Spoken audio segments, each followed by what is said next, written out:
2. Let us get underway. So, the impact of delayed diagnosis and treatment initiation in bipolar disorder is really not much different than virtually all other medical conditions where, when you think about it, delayed time until accurate diagnosis and treatment can worsen prognosis. Think of infectious diseases, think of oncology, um, think of autoimmune diseases. That the longer you go untreated, the more entrenched an ailment becomes. It just becomes harder to treat. We know the average age of onset in mood disorders in general and bipolar disorder in particular is late teens, early 20s.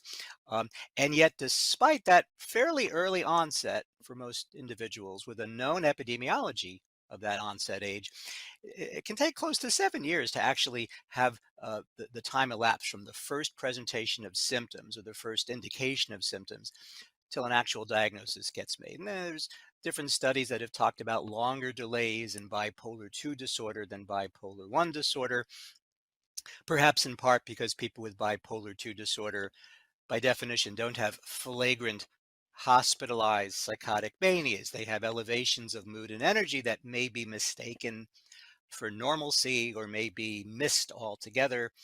So it's very critical to really go back in time and take a longitudinal history. And the longer one delays in getting both an accurate diagnosis and accurate treatment plan in place, well, lots of implications as shown on the slide here. A longer duration of untreated illness tends to be associated with more morbidity. That means more hospitalizations, more manic and depressive episodes, poorer psychosocial functioning.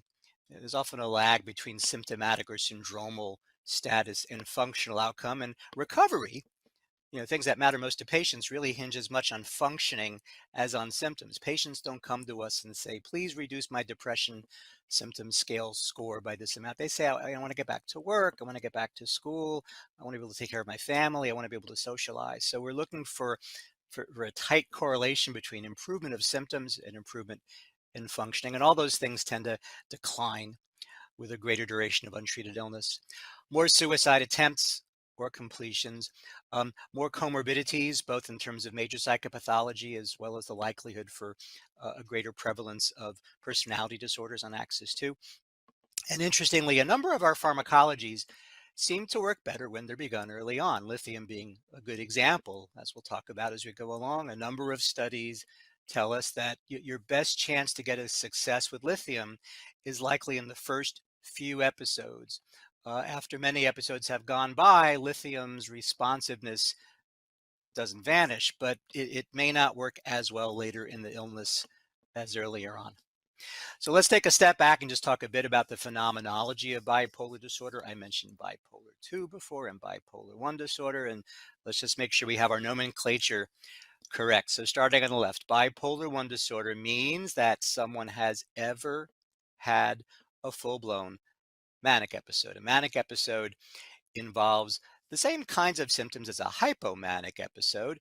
I've listed in the middle of this Venn diagram the mnemonic dig fast, distractibility, impulsiveness, grandiosity, overconfidence, fast thoughts, activity goes up, sleep needs go down, and people talk fast. They talk a lot, they're hard to interrupt, pressured speech, can't get a word in edgewise. Coupled with a change in mood, that can either be euphoria, elevated on top of the world, or it could mean irritability. But a key component is when you have these dig fast symptoms coupled with the change in mood, it is a change from someone's normal baseline state, number one. So someone who is always a fast talker or always kind of ebullient and effervescent, they're always saying, well, is there a change from your usual self? Because an episode of mania or hypomania has a beginning and a middle and an end. Epidemiology studies tell us that an episode of a mania or a hypomania lasts upwards to as much as 12 weeks from start to finish before it goes back to normal. And one can have residual symptoms, but one is always sort of comparing to your normal baseline, to your usual state. So in mania or hypomania, one of the fundamental elements is increased energy. That was a big change in DSM-5.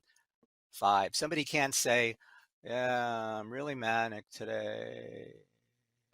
You have to have the signs as much as the symptoms. And so psychomotor acceleration is a very big component. So what are the differences? I've talked about the middle of the Venn diagram. In bipolar 1 manias, these symptoms cause trouble, functional impairment. In bipolar 2 or hypomania, by definition, they don't cause trouble.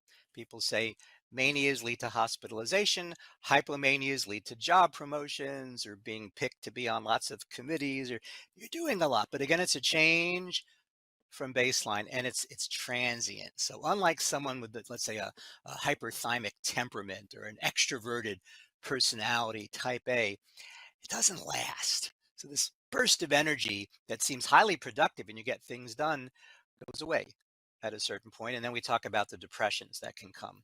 We'll say more about that as we go along. Manias typically last at least a week. Hypomanias last at least 4 days. Manias can lead to hospitalization. Hypomanias don't. Manias can have psychosis more than half the time.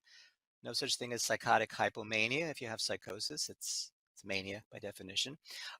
Seems to be a fair equality between men and women when it comes to bipolar 1 prevalence, but in bipolar 2 disorder, women seem to be more overrepresented than men. And then the time spent with depression, right? So the syndrome of a major depressive episode looks the same in bipolar 1 as bipolar 2 as unipolar depression. Everybody knows SIG-E caps the sleep, interest, guilt, energy, concentration, appetite, psychomotor retardation or agitation, and suicidality. That constellation that defines depression looks about the same in bipolar as unipolar. But interestingly, the downs predominate much more so over the highs, about a 3-to-1 ratio of down to up in bipolar 1, about close to a 39-to-1 ratio of down to up in bipolar 2 disorder. So see, these are some of the statistics that just sort of phenomenologically help us to flesh this out.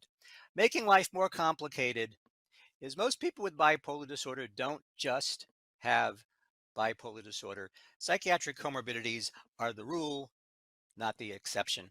These are some data that we have from, on the left, the Stanley Foundation, where 2/3 of patients have at least one other psychiatric or substance use comorbidity. 42% have 2 additional diagnoses, a quarter have 3 or more. On the right, the NIMH STEP BD program showed about 3/4 of bipolar patients have a second diagnosis, and then 20% with 2 and 70% with 3. It's tough. It's part of what makes diagnostic accuracy, well, especially challenging, right? If all you're diagnosing was, have you ever had a manic or a hypomanic episode and depression, life would be simpler. But if 2/3 to 3/4 of the time you also have an anxiety disorder or a substance use disorder or an eating disorder or post-traumatic stress disorder or attention deficit disorder or a personality disorder, etc. It's a really heterogeneous and moving target. So the goal of diagnostics is not to get to the diagnosis as fast as possible. I mean, you don't want to miss the diagnosis, but you also want to be very thorough. So if you're using screeners, use screeners to then delve into these nitty-gritty details.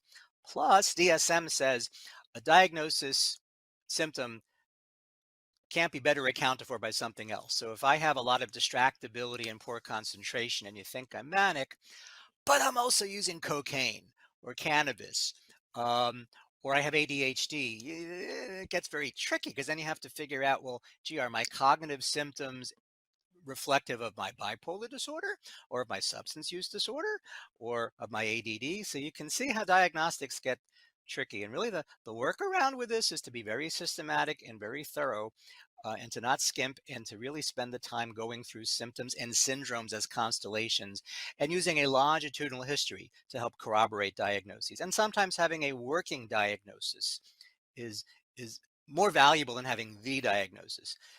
This seems like bipolar disorder in a young person. Let's give it time. Course over time corroborates diagnosis.